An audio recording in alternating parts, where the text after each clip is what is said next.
During the Juma khutbah, the Friday sermon, the Friday prayer, if somebody sneezes, can a person, they say, Yarhamukallah, may have Allah have mercy upon you.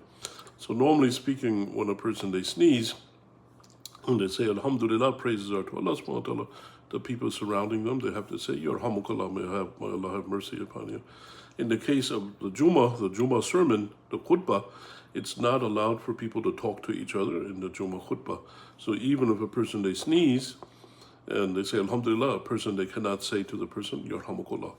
And they cannot say to the person, may Allah have mercy upon you. It's the same thing like in the salat, when a person, they're praying the salat, and the person, while they're in the salat, somebody sneezes, the person, they don't say Yarhamukallah to the other person. They have to be concentrated on the salat. Same thing in the Juma khutbah person.